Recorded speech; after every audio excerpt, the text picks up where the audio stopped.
Mike Wilson here, the host of Stutter with Confidence podcast, and I'm very happy today to be joined by Kenny. Kenny, I should have asked you this before, but what's the correct pronunciation of your last name? I know that's this is putting a person that stutters on the spot to say her name, but sorry, man. My last name is spelled, or it's pronounced Gajewski, so it's not an easy one.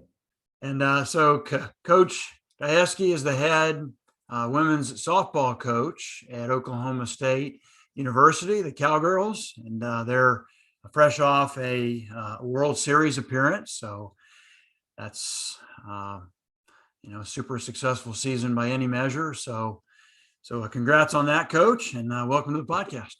Thank you. I'm really honored to be here and looking forward to seeing where this journey will take us. Sounds good. And if you would just sort of share with people sort of your career journey and how you ended up at Oklahoma State. Well,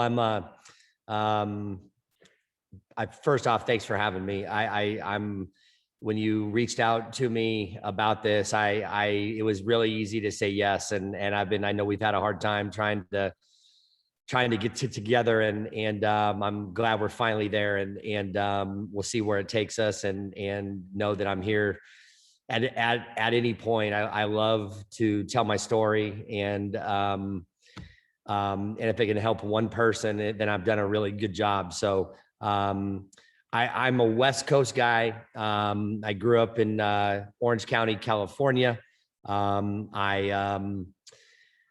I was been a baseball player my whole life. I've been a stutterer since the day I can remember, really probably fourth or fifth grade. And just something that I've always done. I use sports as an avenue to get me through, to hopefully get people to accept me for something else when I was young, and how foolish I was at that time, not just not mature enough, to understand really what was going on. But I went to Los Alamitos High School. I then went to Cerritos Junior College to play baseball. Maybe one of the best moves of my entire life as far as just life, career, setting foundational pieces in my life that I still use to this day. And then I took an opportunity at a Division II school called Cal State Dominguez Hills to play baseball on scholarship. I went there for 2 years. I actually redshirted my first year at the JC, played my second year, got a scholarship to a Division II school. And then after 2 years there, woke up one day and just said, I'm not in the place I need to be in. And took a giant leap of faith to go into a coach's office and tell them that I was going to leave. You can imagine as a stutterer, when you're nervous and worried and scared and you respect people, that's a tough conversation to have, even tougher when you stutter. And got through it, decided to go to the University of Oklahoma, which for some that know that I'm now at Oklahoma State, that may raise an eyebrow. But I went to the University of Oklahoma for 1 year. We won a national championship in 1994, College World Series national champions. Tremendous experience. Really taught me a lot. Really told me, showed me, proved to me that if you're willing to take risks, good things can happen. And I was a pretty good player on that team, but I was nowhere close to being one of the better guys. And one of my main roles besides pitching was kind of talking trash during games, just heckling the other team and all that kind of stuff. And it was really weird. I never stuttered when I heckled. And it was kind of funny. And my buddies on that team used to always say, I can't believe you don't stutter when you heckle. And I just like, it's weird. I don't know. Maybe I'm just found my peace and maybe I'm just in a really good place at that time. But I stayed at OU. I played there that year. I stayed the following year as a graduate assistant. I went to Kansas State University in 1997. 1996 as a volunteer baseball coach. Got an opportunity to come back to the University of Oklahoma in 97. I went back as the head grounds guy for baseball, and also like a quote unquote coach. But I got paid through taking care of the baseball field. Well, 10 years later at OU, I was now head of all athletic fields, football down. I was head of all facilities in the athletic department. Was a huge undertaking. Taught me a lot about life, taught me a lot about managing people, taught me a lot about setting a culture that wasn't very good when I got there, with a lot of guys who really just were there to work. They weren't there to really have a lot of pride. And I think to myself that I was able to help really create a really healthy environment to work in, to take pride in their jobs, and all that. All the while, I was starting to grow very wary of the fact that felt like I was put on this earth to be a coach. And I think I was coaching when I was head of all these facilities and fields and all this kind of stuff. I think I was coaching, but I really wanted to impact young people. And, I made a life change, and it wasn't a money change. It was a life change. And I got an opportunity to jump back in. I went to the University of Tennessee, with a young child, and a wife, and decided to just jump out and go. And I went as the director of operations for the Tennessee baseball team with a couple of one buddy I played with, one of my best friends, Greg Bergeron, and a couple of my coaches that were my biggest mentors.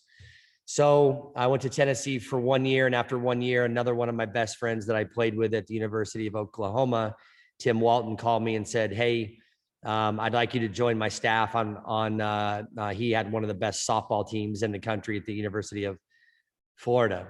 I went to Florida. After 3 years, we went to the World Series my first year.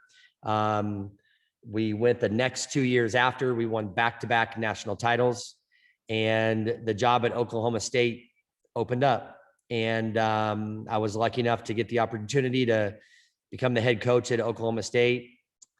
I was hired by a man. I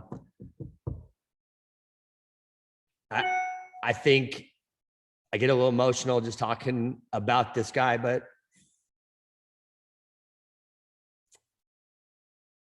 a guy that hired me for who I am. And I think, Kenny, on this note, I think I read, and I read it in an article, so, I wanted to ask you if this is how it went down. So, did it go like when he picked you up, sort of have the interview and, show you the campus and all that, although you had seen it as a Sooner, I guess, before that, but then when he brought you around, were you very, very straightforward with him from the beginning that you're a person that stutters? he actually asked me, Mike, to be honest, or not asked me, he just told me. He's right when we got into the car, we started to have this small talk and head back to Stillwater to do the interview and spend some time there. He said, some people told me that you stutter. And I said, yeah, I do. And he goes, I don't care. And at that moment, I can't tell you the weight of the world that kind of came off me, that kind of was just pulled from my shoulders. And I was able to be me. I was able to just to relax and talk and just kind of get through an interview that I knew was going to be really tough, really tough. And it's maybe one of the greatest things that greatest stories that I could ever tell, because when you stutter, as you know, Mike, it's the one thing you think about. And I can imagine that you and I, getting on this call today, you were worried about, okay, I want to be great. I want to sound great. I want to be me. And it's just not who we are. We're stutterers, and it's okay. And And I love myself, and it took me a little bit of time to get to that point, but for somebody of this guy's stature to just relieve me of any stress that I may have been feeling because of that, it just really indebted me to him. And it made me say, this is where I want to be in the first 10 minutes of this interview. And I'll forever thank him. And that's why I tell the story, because I think people need to understand this, that that kind of stuff can change somebody's life, can change somebody's path, can just, it just tells you what kind of people that are here at Oklahoma State. And it just reassured me that this is where I needed to be. And it's just a story I'll continue to tell. You read it right. And it was really, really neat. Yeah, that's fantastic. And yeah, that anxiety, stuttering is an interesting thing, right? Typically, the more you want to, sort of not stutter or, be fully on your game, so to speak, the more at risk we are of having a tough time, right? So that big job interview or, presentation, I mean, it's, it can be a fairly annoying condition in that sense. When you most want it not to be there is when it's most likely to show up. Yes. And that's awesome. So he was getting that. And you wonder, I don't know if you ever asked him and was that the AD of Oklahoma State? Is that who you were? Yes. Yes. And what's his name again? His name is Mike Holder, and he's a legendary coach across the country in golf. He's been our AD now for about 16 to 17 years. And he's just a guy that really, he's been at the top of his game forever. And he's just an amazing man. And he's retiring July 1st, and it's going to be a big loss for OSU, but our new guy who's coming in is a huge gain. So it's just, personally for me, he's just a guy that as an AD was a coach as well. And it just means a lot to us. So I'm going to miss him. I know he'll still be around here, and I know he'll still be there in my corner at all times. But it's just a really cool story, and something that I'll never forget, and a story that I'll continue to tell, because if I can tell one boss, one person that can hear this story and go, wow, I'm not any different than anybody else. I'm actually really good at what I do and around people. And some people could easily say, well, I'm not sure if he could recruit. I'm not sure if he could raise money. I'm not sure if he could, go speak. I can do it all. And I've taken the approach that because I stutter, I think I endear myself to people. They look at me and they actually really focus and listen to what I say. And I think a lot of us who stutter can easily be the other way. Well, people are turned off. Well, they don't really want to hire me. They don't want this. I need to be perfect. I'm going to tell you, Mike, I have some of the most stressful interviews ever. And they happen to become, and they happen to come during a game. I do an in-game interview whenever we play on TV. And when we're at the World Series, we play in front of 15,000 fans and an audience of 2.5 million people. And they're listening to what Holly Rowe is asking me, or whoever it is that's asking me. And I'm going to tell you, it sometimes can be very daunting. And when it goes bad, it goes really bad. It goes really bad. I rarely can get out what I want to say. Not that I always stutter, but I'm trying not to stutter so bad that I never get the message I want out, or the question answered of what they asked me. So it's really interesting. It's really an interesting internal fight. And do you have to have patience with yourself, almost like an athlete, right? Your gut, even if you're Michael Jordan, he had games when he went 1 for 15 or whatever from the field. Yeah. do you, did your, did all of your experience as an athlete and as a coach, does that sort of inform sort of the stick with it, don't give up, have patience, learn to bounce back from adversity? I mean, he's all that, um, those lessons that you learned in sports, has that helped you? And as far as sort of not letting stuttering stop you in life and to keep going? And Yeah, I think it's a really good question. I gotta think it has. I think it's made me physically strong, mentally strong, emotionally strong. But I'm just like you or anybody else. I have a heart, and I have emotions, and I don't think there's anybody around who doesn't want to be perfect. And I'm flawed. I'm flawed in a lot of ways. And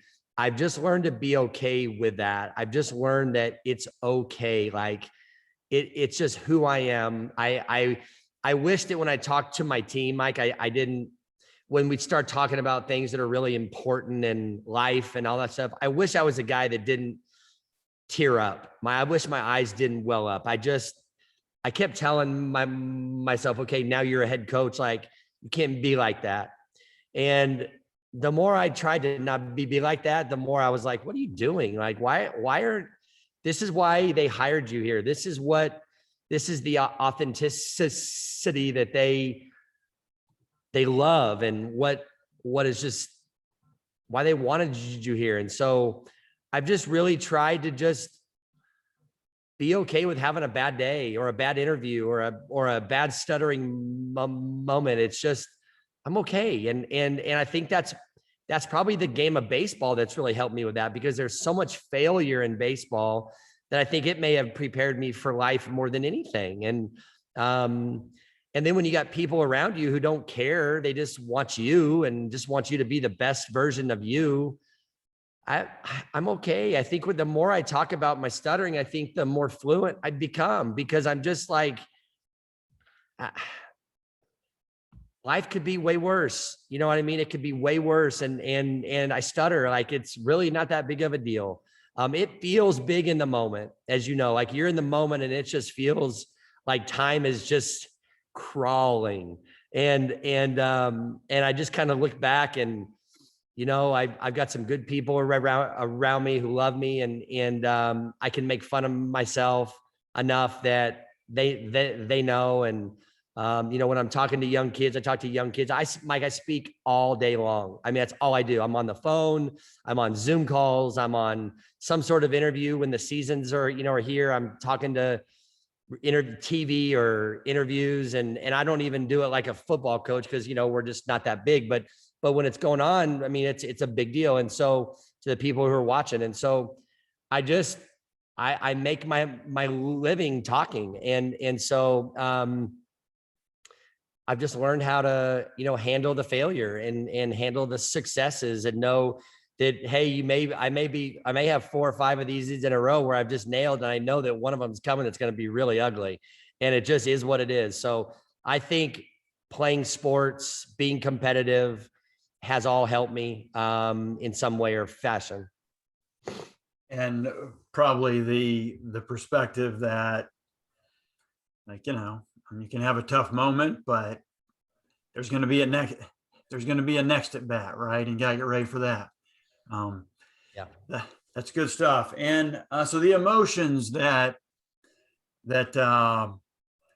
you have, and when when you were getting a little bit emotional telling that story about your AD picking you up for the job interview and what he did, do those emotions sort of go back into childhood? I mean, is that where you're stuttering? I'm not sure if you're familiar with that phrase, the stuttering iceberg, where like a real iceberg in the ocean, only like 10 to 20% of it's above the surface, and then 80 to 90% of it's below the surface. So if you go by on a boat, you just see what's up here. Yeah. Is the stuttering that people see. Yeah. But they don't see all the emotions, and all the sort of the history of avoidance for many of us, or just sort of thoughts and feelings that, oh, I'm, never going to be able to be the head coach somewhere and talk all day, that sort of thing. Yeah, I think that emotion probably does come from a young adult, or not maybe not a young adult, a young kid to start with. I can remember, being on the playground in 5th grade, I think, and being pulled off to go to speech. You know what I mean? And it's like they pull you off and everybody knows who the speech teacher is. You know what I mean? And it's like, and they're calling you out and you're walking away, and I'm at the one place where I want to be, right? I'm on the playground, because nobody cared about my stuttering, because I was one of the best athletes out there. So it's like they wanted me out there. But I was an easy target as a young kid too. I was an easy target for kids to make fun of me and all that kind of stuff. And I just took it out on them on the playground. And that's the way I just handled it. I wasn't a fighter or any of that kind of stuff. But I can remember some kids saying some pretty horrible things, and so I wouldn't really say I was bullied, but kids, man, kids say some dumb things, and they just don't even know why they're saying them most time. But I can remember that stuff, and I think there's probably some bottled up emotion in there. I think the more I talked about it, the more emotion kind of comes out. I'm already an emotional guy, so I'm okay with that. And I appreciate you letting me kind of work through that, because it's good for me, and it's good for other people to see this and to see that it's okay. You know what I mean? And again, I wasn't abused as a kid. I didn't have a lot of hardship. I just stuttered, and it seemed horrible at the time. But as I get older and learn and grow, I'm okay. And so the more I can kind of tell this, it's okay. And that's where the emotion comes from. And I think, and so I'm grateful for opportunities to be able to speak. I'm grateful that people care enough to ask me about my journey and my path. And I think emotion is good. I think it's good for all of us. I think all of us should have to go through some counseling in life. I think it's one of the best things that we can do. Mm. And was there a particular, so what was the process for you in sort of going from, I guess, I don't know if this analogy is 100% right, but sort of from a boy to a man when it came to your stuttering? Because I know those feelings, in the 6th grade, and I don't remember, my parents tell me I had the stutter from the time I started talking when I was, 2 or 3, but I never remember it being a problem until I was in the 6th grade, and I just started liking girls, and I liked a girl, and another boy liked the same girl, and he used the stutter against me and started making fun of me, in front of other people. And all of a sudden it was like, really? Like there's something that's wrong with me. Something that's laughable about me. I had no idea. And for me, I went into a shell pretty quickly as far as trying to not give anybody any ammunition to possibly make fun of me. So I just there's so many things that I wanted to say from the, late in the 6th grade, really for me through the end of high school, that I didn't say, or, people I wanted to talk to, or, things that I wanted to do that I just wasn't going to do because I wasn't at all willing to stutter in front of people. And then in college, I started to turn the corner in my case as far as finding my confidence and saying, screw it. I can't just shut myself up for the rest of my life, because that's a miserable way to live. And so what, did you have sort of a journey like that where you went from a time when you were, super self-conscious about it, and sort of evolved out of that to some extent over time? Yeah, I don't think my story is much different than yours is. I think for guys, it kind of boils down to when you start to figure out that you like girls and you want to talk to them, and you got some buddies of yours who are really savvy and can just be themselves, and you're over there fighting this internal fight of, I can be judged just like that. I'm actually probably a lot cooler than all of them, but I can't get out what I want to say. Right. And so, I think that's probably for guys. And, it's so unique that, as I learn more about stuttering, it's so much more male dominated. And it kind of just interesting why that is, I don't know why, but it just seems to be that it is. So, talking to women, and girls at the time was very difficult for me.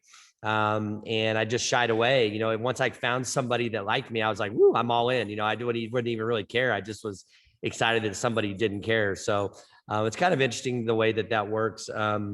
And I think that's probably like that is for most, guys. I am in a support group at times here at OSU for some students, and they're all guys, and they come in and talk to me and they tell me the same thing. And I'm just like, hey, like, when you are okay with it, the girls that you're talking to, they'll be okay with it too. And when you're not okay with it, it has the ability to turn them off. And I understand it. And it's a confidence thing. They, women want to feel that they have a man that's confident as well, I think. And same thing, we want to feel the same thing about a spouse or a girlfriend or a friend. And so that's probably where I really started to feel this and really was like, whoa, I got to figure out a way to get the confidence to speak and not worried about it. And here I am recruiting young girls, young women, and it just, maybe because I'm out in the public a little bit, I'm just, most people know now. And so it's not even really talked about, or thought about, but it's still there. It's still in my mind at times. Mm. And that's interesting. You mentioned that. And I'm not saying that this is what I think, but an interesting theory I heard, and I don't know if this has been ever talked about or not in sort of the history of stuttering, in academic circles, but one interesting theory I heard as to why, way more guys stutter than women is that exact thing that, and apparently the percentages are much closer of males and females who stutter when you go back earlier. So if you go back to 4-year-olds, there's a much more, it's still not even, but it's much closer. It's like 60-40 or something like that. Okay. 4-year-olds who stutter, but a much higher percentage of girls end up outgrowing it than guys do. And anyway, this interesting theory, and again, I'm not taking a position on it, but is that the fact that boys, in the dating game, the traditional dating game between young boys and young girls, and this continues into adulthood also, the onus tends to be more, at least historically, on the guys to be verbal masters, to be funny, to be confident, to be leaders, to be, a verbal, I don't know, to be verbally impressive. That's a big part of the dance, if you will, or the pursuit of, trying to get girls to like you. And there can be pressure on that. And, so perhaps that fact that the onus is more on young boys to verbally impress than young girls. And I'm certainly not saying this is right, but historically with women, the looks were given more emphasis. Again, not saying that's right, but I think that's how it was, and probably to some extent still is in some circles. And so anyway, that's an interesting theory, and I certainly had that experience, and you had it. A lot of that pressure early on, that when we noticed that our stutter was a problem, was in trying to sort of enter that competition with other young boys for getting girls to like us. Yeah, it seems like it makes sense in my mind, without a doubt. I hear you. So what happened later? Like, when did you sort of start to get more comfortable, if you will, in your stuttering skin? And I'm not saying that any of us, or that many of us reach 100% there, but when did you start to sort of, to develop more of a, I'm going to be myself, and if I stutter, it's not the end of the world mentality? I think it's probably really when I made the biggest turn is when I came here. I just started my 7th year. And I was just like, I have a boss who doesn't care. And when you really genuinely feel that, I think it exudes out of you. And I just, since day one, like I got here and I was, I was talking to some of my players about their majors and what they were doing. And Oklahoma State has a very highly rated speech pathology department.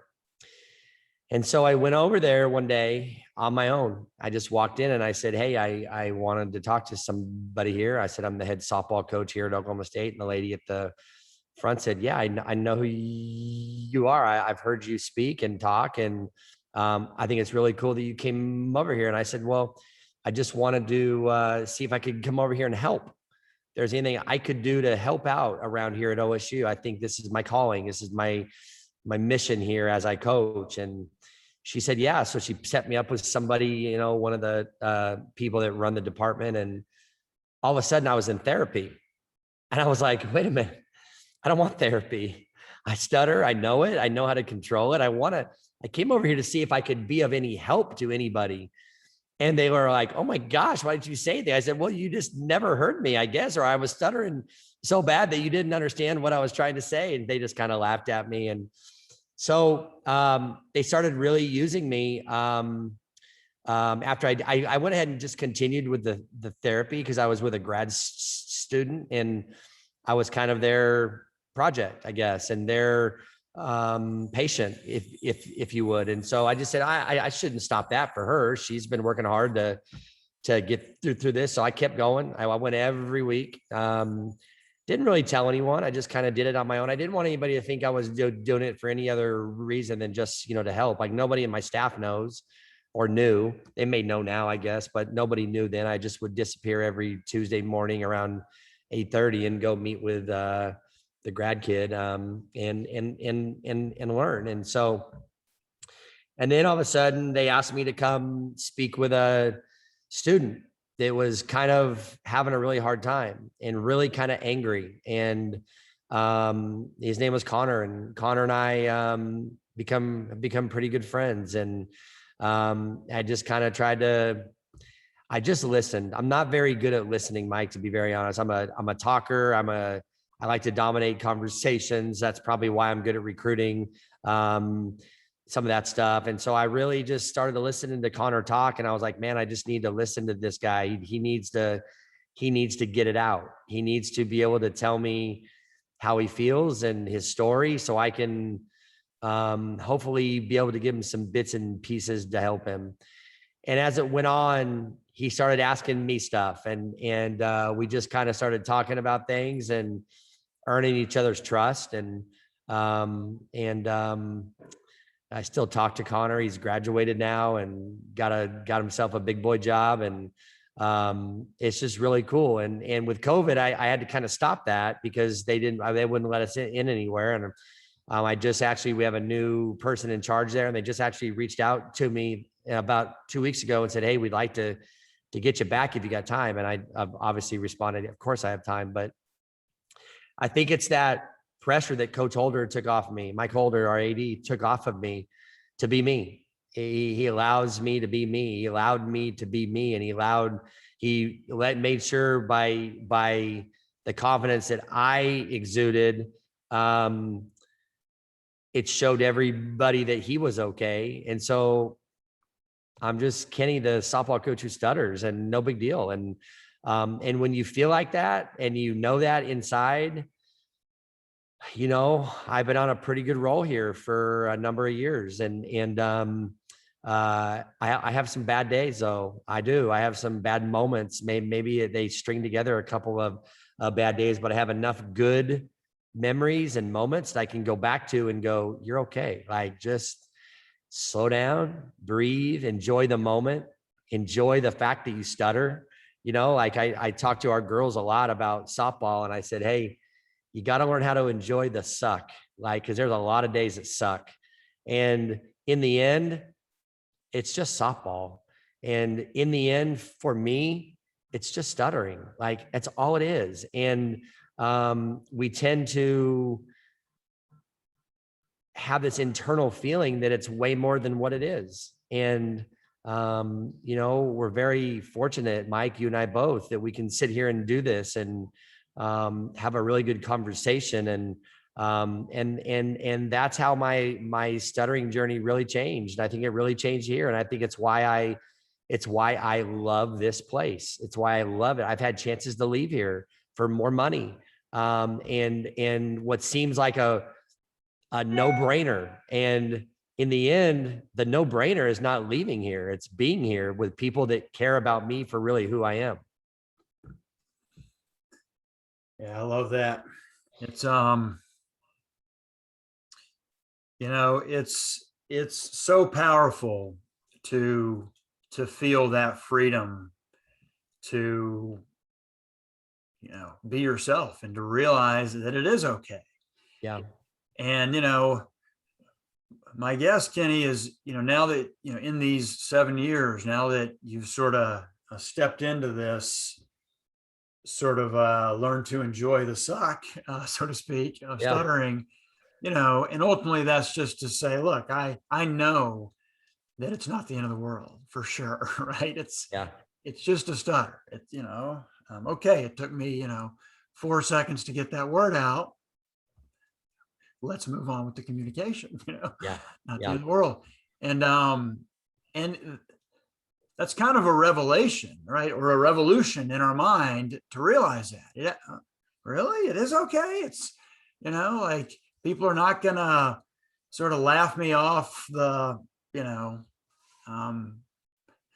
laugh me off the lunchroom floor like they did when I was 11, that sort of thing. It's actually okay. Yeah. And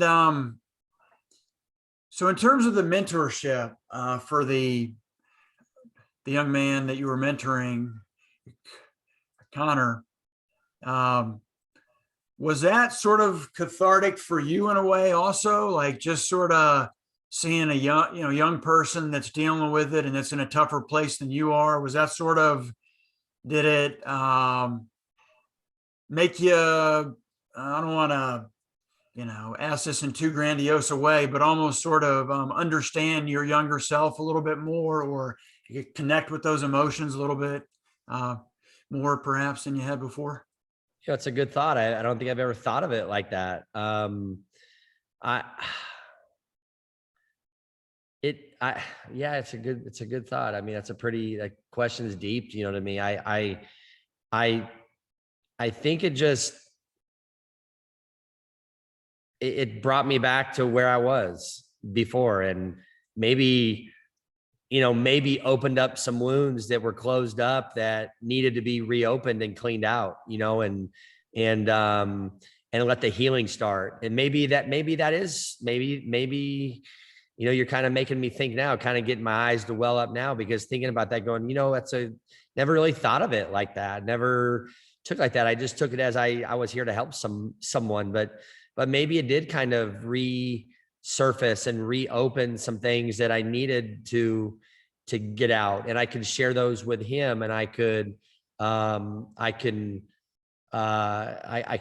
just continue to be a better me, you know what I mean? And a better version of me, or a more authentic me. I just want to be me, whatever me is. I'm evolving. I evolve each day. I've got 2 young kids, and, I'm recently remarried, and I just want to be the best person for all of them, and whatever that is. And so I think I've always been a helper. I always want to fix problems, sometimes more than I need to. And I think giving back, or being a voice of reason for Connor, or just giving him one little tidbit. If I did, I don't know, but he still calls or reaches out. So maybe we did, maybe that was a really good thing for him as well, a sense of comfort, but I think after you asked me that question and thinking about it here over the last minute or so, I think you're right. I think you kind of hit it right on the head here. I think it really probably stirred up some emotion and stirred up some really good things that are very healthy to let go of or to talk through. Yeah, there's something real powerful, I think. And we're not, the only people that have experienced this, but, and for Connor, to have that mentor and to see you and to know, because a lot of the narrative in our head, I think, when we're young is just those questions and anxiety about the future, like, is this going to screw up my whole life? Yeah.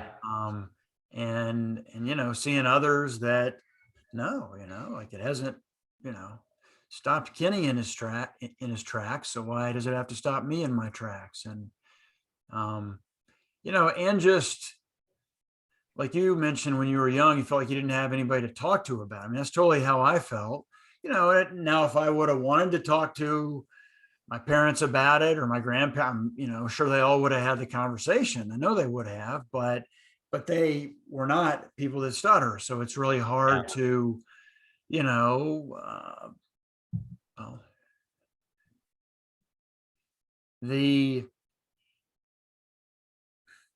you just know that there's no way that they can fully understand what you're saying. But other folks who stutter, it's like we know exactly what each other is saying when you're like, yeah, that, I don't know, that feeling when you're in the drive-through or something, going through to order food, and, you're on a third date with a girl and you've successfully hid your stutter for the first 2 dates, and you're about to get, you're about to get ambushed.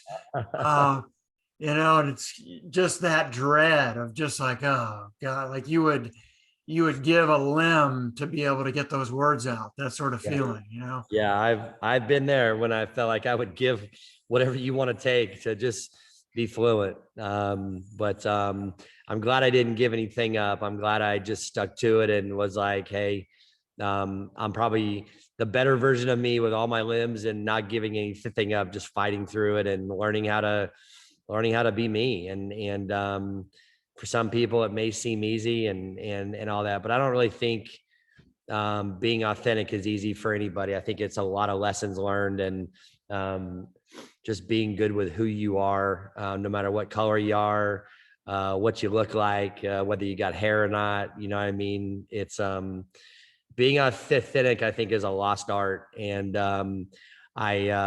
it's one of my main goals all day, every day, is to be the best me. And it's not always perfect. I don't always say the right things, the perfect things, but at least I'm honest, truthful, and how I feel. And that's just what I want to be. And so I'm glad I can do it, whether I stutter or not.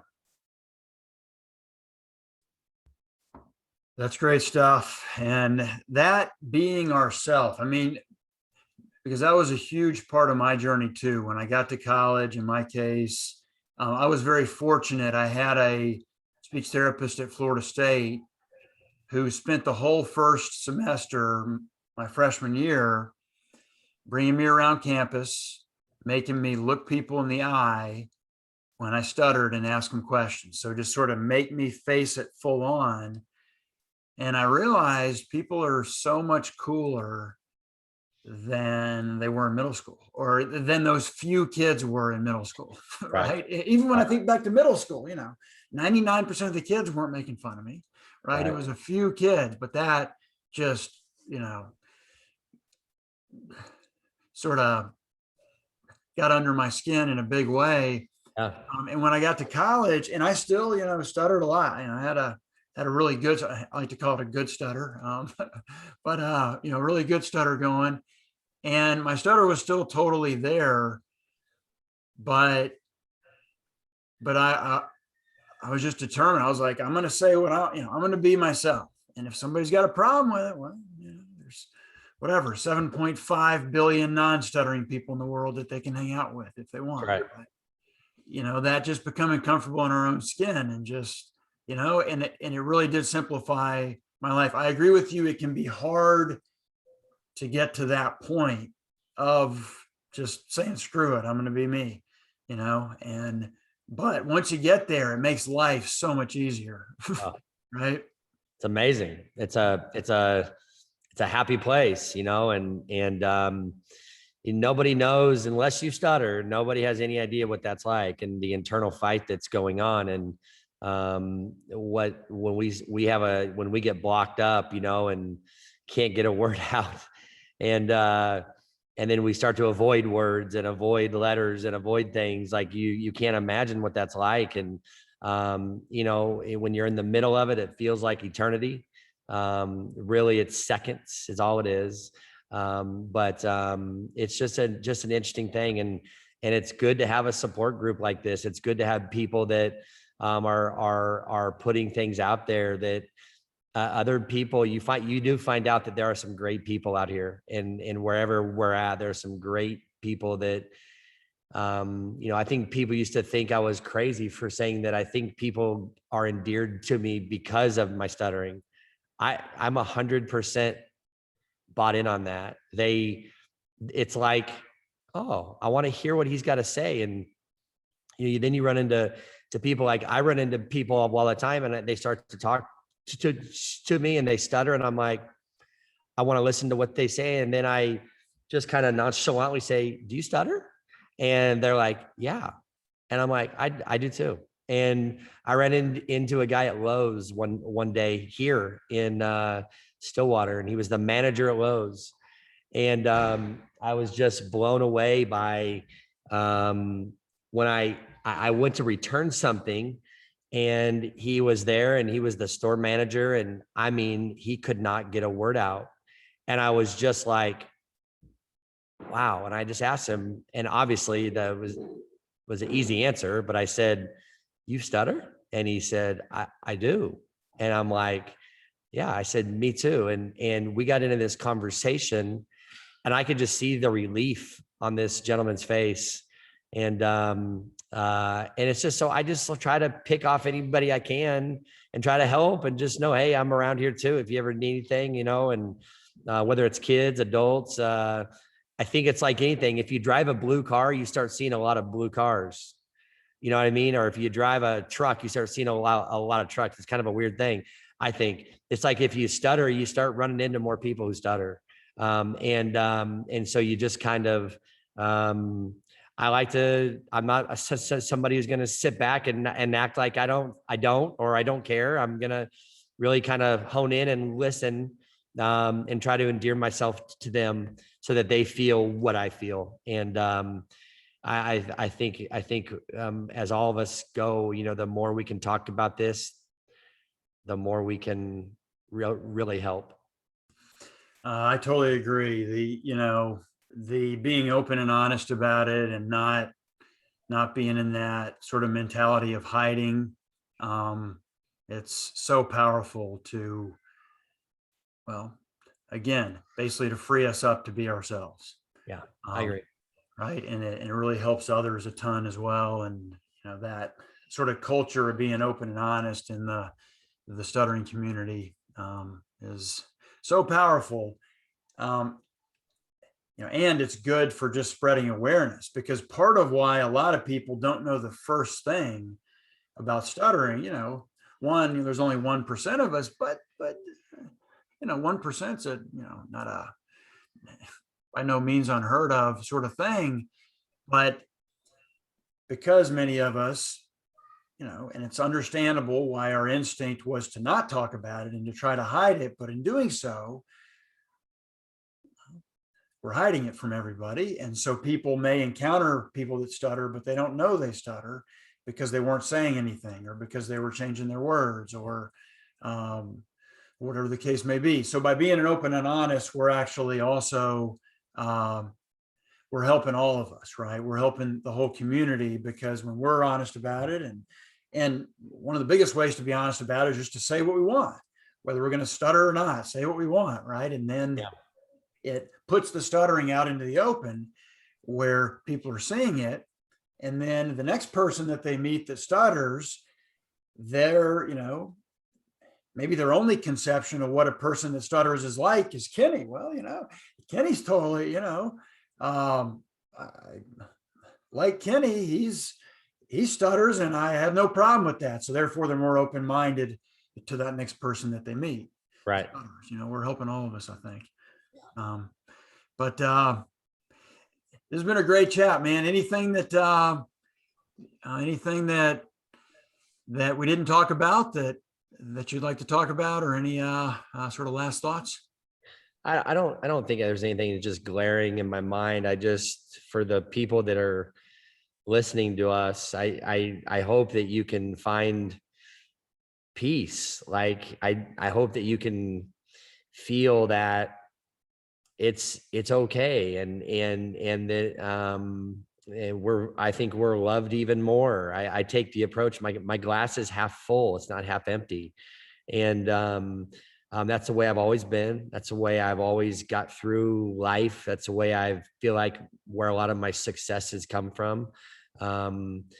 Life is a challenge, and being in a relationships is a challenge, and takes multiple people, and it takes give and take. And when you stutter, like, you're going to have these crazy hard days, and you got to be able to kind of laugh at yourself at times and love yourself at times. And and I know it sounds weird, but I think you really have to love yourself. You have to just be okay with who you are. And so I hope I can be a resource to anybody that would want it. You can find me easily on social media. I will do everything I can to help anyone with any kind of problem that they have with this. I know a little bit about it. I don't know everything.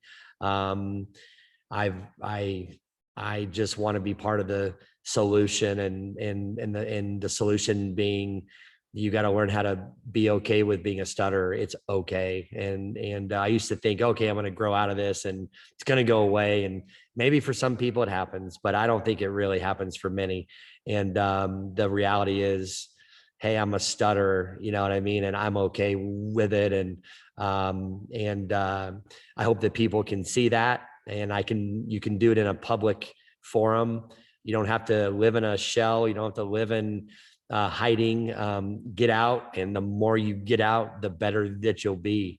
You'll start having way more good days than bad days. And that's how I measure life, right? I just want to have more good days than bad days. And that's success. And I appreciate you having me, Mike. I come on at any time, and if there's anything we can do together, I'm all in. Sounds good. And again, getting back to sports, that willingness to step on the field day after day, right? Even knowing that, you're not going to win every game. You're not going to get a hit every time up at bat, that sort of thing. And just keep showing up. And like you said, learn to sort of embrace the suck and smile at it. Smile at the stuttering wolf, as I like to call it. Because he really doesn't know what to do with a smile. He, from our childhood, he wants us to stay terrified, and we don't have to do that. Right. But I've thoroughly enjoyed the chat, Kenny, and I think your story and your perspective on it is a powerful thing. And it, we've all, or almost all of us, have been there at the darkest moments, and not everybody yet has sort of gotten to the point of learning to love themselves and realizing that stuttering is okay, but it is. And it is, I think it's possible it's hard to say, but I think it's probably possible for anybody to get on that journey and to get to the point where they're okay with themselves. Yeah. They're okay with their imperfections, if you will, or their differences. They're okay with their differences. Right. So good stuff. And we all appreciate you, Kenny. Hey, thank you, Mike. I appreciate you having me. Have a good one, man. Okay, take care.